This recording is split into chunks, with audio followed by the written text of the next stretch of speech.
Welcome to the Deep Dive. Today we're jumping into something that, well, it touches pretty much everyone. How to reshape your life, your body, and maybe most importantly, your mindset. Hmm. We're looking at insights from a book called 77 Ways to Reshape Your Life. It's by Jean-Pierre de Villiers, who's a personal trainer, a fighter, author, speaker. Quite the resume. Yeah, and he's got this very direct, almost conversational way of laying out how he thinks you can get the body and life you've always imagined. That's right. And our goal here really is to unpack the core message, the key strategies from this book. He's Yeah. really big on the idea that transformation, it starts from within, Right. tackling your mindset first, then body and nutrition. And what I found compelling is how much it's rooted in his own story. He talks about struggling with a really negative mindset in his cycling days, hitting a real low point, Yeah. and then using fitness and this huge shift in perspective to turn his own life around. He basically learned firsthand that changing your mindset makes, well, anything possible. You really feel that personal experience coming through. He writes almost like he's just chatting with a client, Yeah. guiding them. Yeah. And he's super clear right up front. Body and nutrition matter, definitely, but the absolute foundation for changing anything external is changing the internal stuff first, your mindset. Okay, so let's get into that first big piece then, mindset. Why does a book by a PT, someone known for physical results, start there? Well, because his argument is basically every single choice, every action you take, it begins in your head. Hmm. Your current body, your health, how you feel about it. He says that's all a reflection of your main thoughts, your beliefs, your habits over time. So you can't just tweak the diet or add a workout. Yeah. You got to change the thinking behind it all. Exactly. You have to tackle the mental blocks holding you back. He even quotes Henry Ford, whether you think you can or can't, either way, you are right. Ah, classic. And that ancient wisdom from Buddha, what we think, we become. It's this core belief that your reality is shaped internally first. That's a powerful place to start. So how does he suggest you actually begin reshaping that inner world? He kicks off with something surprisingly simple but deep: gratitude. Gratitude. Yeah, and the idea isn't just feel good, it's about shifting focus. He argues that by focusing on what's working, what you're thankful for, you actually boost the good stuff in your life. Right. And it makes it easier for the things you want to come your way. He suggests a practical thing. Write a gratitude list. Read it daily. Simple way to get empowered, inspired. That feels very doable. And it connects to his next point about starting your day right. Totally. Your morning routine sets the whole tone. He says that choice in the first few minutes. It affects everything: your outlook, your energy. So choose positive. Yeah. Smile, read the list, listen to music, find something funny. He even throws in that little factoid about frowning, using more muscles than smiling. Oh, like that. It's about consciously kicking off your day on a positive note. Okay, gratitude, positive start. Then he talks about goals, but focusing on the why. What's that about? This is really key, I think. He says, knowing the what your goal is important, sure, but the why, that's the real how. The why is the how. Explain that. If your reason, your deep down motivation for wanting something, is strong enough, the actual steps, the how, they'll sort of figure themselves out. Your drive will push you to find the way. And he uses some massive examples, right? Like things that seemed impossible. Yeah, exactly. Putting a man on the moon, building airplanes, a prisoner becoming president in South Africa. Wow. These aren't just history lessons for him. They're proof points, proof of what happens when that conviction, that why, is powerful enough. But he's realistic too. Yeah. He knows things get in the way. Distractions, Oh, disappointments. this is where it gets really practical. He Yeah. says, okay, list what usually holds you back. Is it certain friends? No time? Money worries? Too much Netflix? Be honest. Totally. Just recognizing them gives you power. Then he also says, list your current disappointments about your body, lifestyle, whatever. Not to dwell, but to use that frustration as fuel. Turning negatives into motivation. Exactly. It's about an honest assessment. Taking responsibility seems like a really central theme for him. Confronting inaction. Absolutely. He pushes you to look ahead. Like, where will you be in a year or 10 if you don't act now? Oof. He points out that regret often bites harder for the things we didn't do. And crucially, he says you have to take responsibility for where your choices have led you. Even if things were tough in the past. Yeah, he insists you always have a choice now. The past is past. He quotes Churchill, "You create your own universe as you go along." It's about empowerment through choice, right here, right now. Okay. Shifting slightly, he also talks about playing to your strengths and passions. Yeah, this brings in some positive energy. Focus on what you are good at. It builds self-esteem, makes you more productive, Makes sense. and prioritize things you genuinely enjoy. For him, it's Thai boxing. He says doing stuff you love generates good feelings, good energy, and that spills over into everything else. It kind of fuels the whole engine. It really does. And point 11 is all about loving what you do, finding that passion, maybe in work, maybe a hobby. He includes a great quote. A successful life is one that is lived through understanding and pursuing one's own path, not chasing after the dreams of others. Really hits that internal alignment idea. Then he gets into belief and courage, believing anything's possible. Yeah, that big, simple idea. If you can conceive it, you can achieve it. He uses that W. Clement Stone quote, whatever the mind of the man can conceive, he can achieve. Like the Paralympic athletes he mentions. Exactly. Their self-belief is incredible, overcoming huge challenges because they believe they can. It's a powerful testament. And trusting your gut, your feelings. He talks about that inner sense, especially for big decisions or taking risks. It's like driving at night, you know. You only see a little bit ahead, but you trust the roads there. I like that analogy. Dr. King's quote fits perfectly. Take the first step in faith. You don't have to see the whole staircase. Just take the first step. Then there's the courage to be stupid. That caught my eye. Yeah, he frames it as, like, the fear of looking silly or failing in public often holds us back way more than actual inability. Right. He tells this story about a client, successful guy but lacked confidence, signed up for this insane 8-hour endurance race overseas with almost no prep. Wow, that sounds intense. Totally. Logically maybe stupid, but incredibly courageous. The point was, he broke through that fear of, what if I fail? And just did it. That's the courage. Ties back to the why and just starting. He also pushes visualization, doesn't he? Big time. Using your imagination to really create a vivid picture of your goal achieved. He sees it as actively programming your subconscious. So not just wishful thinking. No, it's a tool. He suggests a vision board or even buying an item of clothing you want to wear when you hit your goal. Anything to help you see and feel that future success. Creating that emotional connection. Precisely. Like Einstein said, imagination is everything. It is the preview of life's coming attractions. He also gets into your environment, your relationships. How important are they? Pretty crucial, according to him. He's quite blunt. Unsupportive people, things that drag you down or create self-doubt, that's excess baggage. Cut it loose. Or at least manage it. Surround yourself with positivity, give less time and energy to toxic stuff, like maybe less heavy partying if your goal is getting healthy. And finding people with similar goals. Yeah, that idea that you become like the 5 people you hang out with most.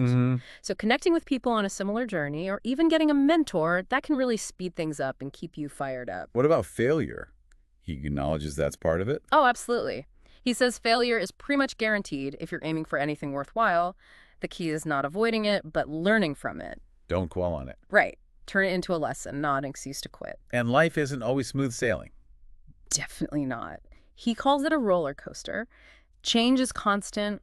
You will have bad weeks, setbacks, but knowing they don't last forever is vital. Like Dolly Parton said, if you want the rainbow, you got to put up with the rain. Embrace the ups and downs. Exactly. Makes it interesting. Which leads right into taking action. Stop procrastinating. He doesn't mince words here. The only thing stopping you is you.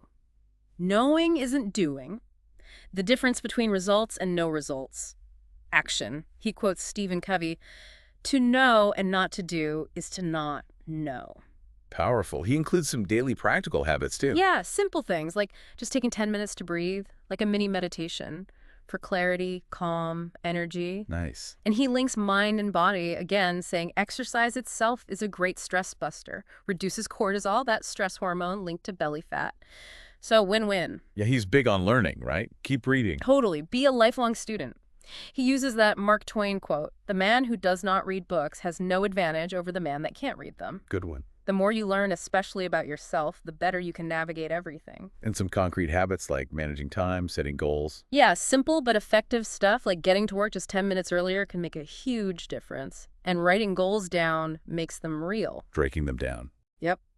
He suggests breaking big goals into steps. He does yearly goals broken into quarters, makes the big stuff feel less overwhelming, more achievable. Okay, so that's the whole mindset foundation, getting the inner world sorted. Yeah. Now, let's move to reshaping your body. What's the main idea there? It's pretty fundamental. Your body is built to move. It's this incredible machine designed for action. Use it or lose it. Exactly. You have to use it, or its capabilities decline. Our modern lifestyle, sitting all the time, it works against our design. So, step one, just move your day. Every day. Simple as that, yeah. Yeah. Be active daily. Walk, cycle, swim, run, whatever. Just use and appreciate this amazing piece of engineering you live in. He's also keen on martial arts. Very keen. He trains and competes, so he's passionate. Things like boxing, Muay Thai, BJJ, Tai Chi. He sees them as amazing for training body and mind together. Physically and mentally tough. Yeah, they push you on both levels, builds confidence, discipline, persistence. And he reckons Muay Thai is unbeatable for fat loss and that mental high. He champions functional training too. He loves it, finds it fun and super effective for fat loss because it trains your body for real-life movements. Like squats and stuff. Yeah, using your whole body, mimicking daily actions. It hits big muscles for fat burning, improves your core, balance, reduces injury risk. Basically the antidote to our sit-down culture. And for pure results, he highlights interval training for fat loss. This is where he gets a bit technical but keeps it practical. Short, intense bursts with rest periods. He argues it's way better for fat loss than long, slow cardio. Why is that? Says the body gets lazy, adapts to steady effort. Intervals constantly shock the system. He gives examples like sprints and the big kicker. You burn calories for hours after the workout. That afterburn effect, Hmm? significant. He also really pushes weight training for everyone. Absolutely vital, he says. Not just for big muscles, but for anybody. Goal fat loss, toning, posture. What about the fear of bulking up, especially for women? He tackles that head on, says it takes massive, dedicated effort to get bulky. For most people, weight training creates lean muscle tone and burns a ton of calories both during and after. But he stresses high intensity is key. His leanest clients, they push hard, really hard. Which leads to his intensity scale, the 1 to 10 thing. Right. He says most people hang out around 7 or 8 out of 10. For real change, you need to hit 9 during the intense bits. Wow, a 9 out of 10. Yeah, then rest around 5 or 6. The Yeah. total time pushing that hard isn't long, maybe under an hour total workout time, but it's demanding. Given that intensity and technique matter so much, he recommends getting professional guidance. Strongly, especially with weights. To get results fast and safely, you need to know how the right exercises, order, reps, intensity. He compares it to learning to drive. You need an instructor first. Exactly. An expert shows you the ropes, then you can practice effectively. It's an investment in doing it right. And he simplifies things with just 5 key movement patterns. Yeah, it makes it less complicated. Focus on double leg moves like squats, pushing moves like chest press, single leg like lunges, pulling like pull-ups, and abs core work like leg raises. Hit those and you're covering the major bases for a balanced body and fat loss. He keeps repeating short, intense, and fun workouts. Intensity over duration is his efficiency mantra.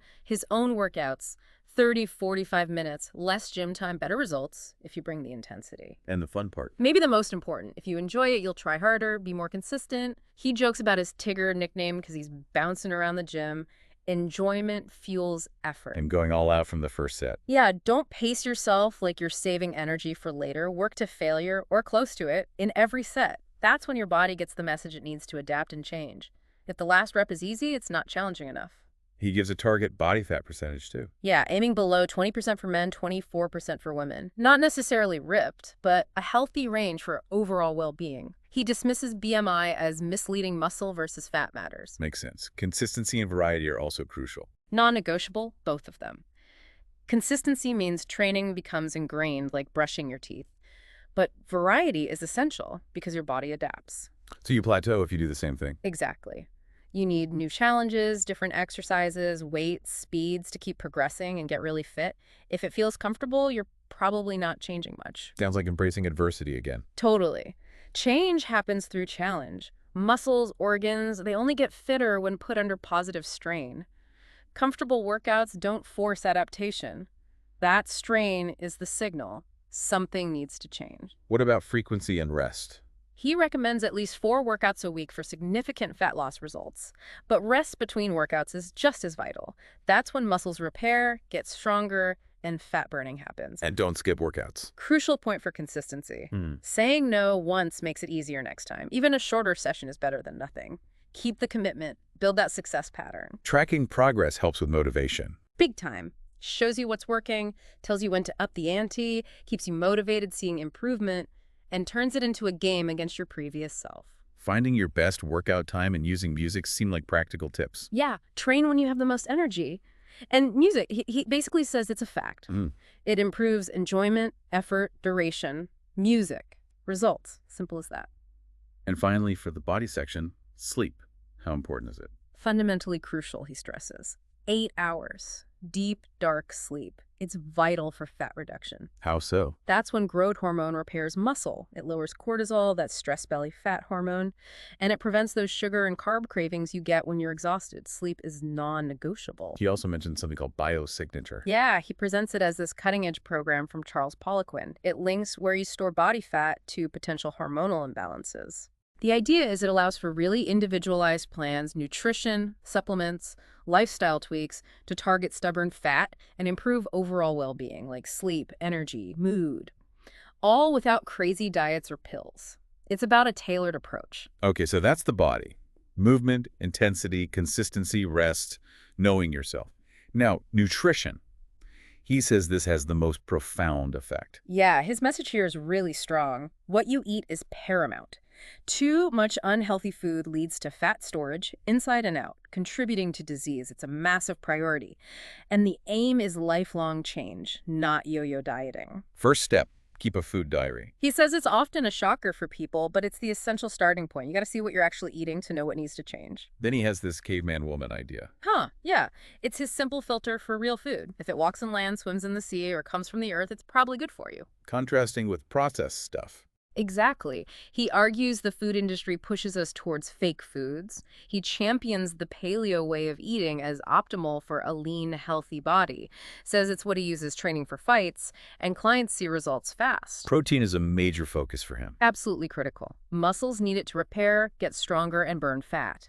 Essential for fat loss, not just bodybuilders. How much? Simple rule of thumb. Your body weight in pounds equals roughly the grams of protein you need per day. And eat protein with every meal. If you don't, your body might break down muscle, slowing metabolism. Read labels. And eating regularly, every 2-3 hours. Seems different from some diets. He's a big advocate. The logic. Keep your metabolism fired up like a fat-burning machine. Long gaps signal scarcity. Body slows down, stores fat. Eating often keeps fuel available for burning. Like fueling a steam train regularly. Great analogy he uses. And the upside. You don't have to starve yourself. Okay, the big ones. Sugar and carbs. What's his take? Sugar is a double whammy, he calls it. Stops you burning existing fat and adds new fat easily. And takes ages to burn off. Yeah, that chocolate bar example. 40, 60 minutes of intense training to burn it off. Ouch. He saw a client lose 2 kilograms in a week just by cutting sugar before even starting training. Shows its impact. What about carbs? He thinks we eat way too many refined carbs. Says healthy fats are better, more stable fuel. Refined carbs cause energy spikes and crashes. And excess gets stored as fat. Yep. Your body uses what it needs for energy, stores the rest. He suggests natural, unrefined carbs, ideally earlier in the day. Alcohol and caffeine are on the hit list too. Definitely limit them. Alcohol seriously hinders fat loss. His program requires 12 weeks sober, caffeine, stimulant, increases stress, cortisol, fat storage. Simple swaps help. Huge effect. Green tea or water instead of coffee or sugary drinks, small changes, big impact. He even suggests limiting fruit sometimes. Temporarily, yeah, for some people starting out because of the sugar content. But on the flip side, eat TONS, green veggies, broccoli, kale, spinach, best friends for fat loss, he says. And some other simple healthy habits. Yeah, like warm lemon water first thing detoxifying, supplementing essentials like vitamins, minerals, especially omega-3 fish oils. He sees changes in clients in just 2 weeks with those. Drink more water too. Vital. Brain function, body function, stops you mistaking thirst for hunger. And a really key one, eat until you are no longer hungry, not until you are full. That distinction seems important. He says overeating is maybe the #1 reason people carry excess weight. The extra gets stored. We're kind of unique in eating by the clock, even when not hungry. Learning to stop when satisfied is crucial. Quality of food and meal planning also get mentioned. Go organic if you can, more nutrients. Treat your body like a high-performance car needing premium fuel. Avoid microwaves, he claims they zap nutrients and enable unhealthy eating habits. And preparing meals. Yeah, work towards it. Start small, maybe prep for one day a week, build up. Rome wasn't built in a day. Use online shopping for convenience. Get healthy stuff delivered. What about tricky situations like work lunches? He's realistic, knows they happen. But your health is vital too. Schedule training, like a meeting, do whatever it takes. Choose healthier options, maybe eat something healthy before you go so you're not ravenous. Mornings are often best for training. Often ensures it gets done.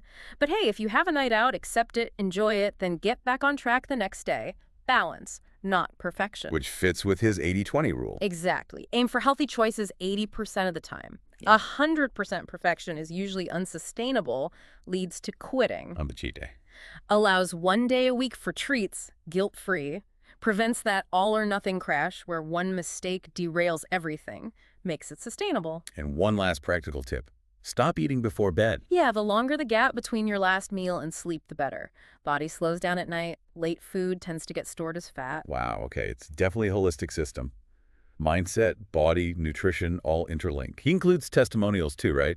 From people like actor Sam Claflin and others. Yeah, and those stories really drive home the themes. You hear about amazing transformations, the mindset shift being key, workouts being tough but fun, the huge impact of diet changes, and just lasting positive results. They show it works in the real world. He even connects it to something broader, like peace one day. He does. Yeah. He talks about being inspired by Jeremy Gillies' campaign for a global day of peace and how it led to incredible things like ceasefires for vaccinations. How does that relate? For him, it was proof of what's possible when individuals act with deep belief. It reinforces his core message. Seemingly impossible things can happen with dedication and conviction. So bringing it all together, the book ends with a challenge. Yeah, a direct challenge to you, the listener. Write down just 5 things you can start doing right now to begin your journey. It'll be different for everyone, but the power is in taking immediate, actionable steps. And circling back to that fundamental message. The only thing holding you back is you. His mantra sums it up. Train hard, eat well, live easy. Simple but powerful. This deep dive really highlights how transformation for him isn't just physical. It's deeply rooted in those mental and emotional shifts first. It's about choice, belief, responsibility, and consistent action across mind, body, and nutrition. And knowing it comes from his own journey adds weight. He clearly believes this is possible for anyone. Yeah, he really does. It puts the power and the responsibility squarely back on the individual. Which brings us to a final thought, something he includes from a Marianne Williamson quote. Think about this possibility. What if your deepest fear isn't that you're inadequate, but that you are powerful beyond measure? Wow. What if it's your light, your potential, not your darkness or limitations, that actually scares you? He prompts you to ask, who are you not to be brilliant, gorgeous, talented, fabulous? What if, like he suggests, the only real barrier is your own resistance to embracing that amazing potential? What action does that thought spark in you? Thank you for joining us for this deep dive.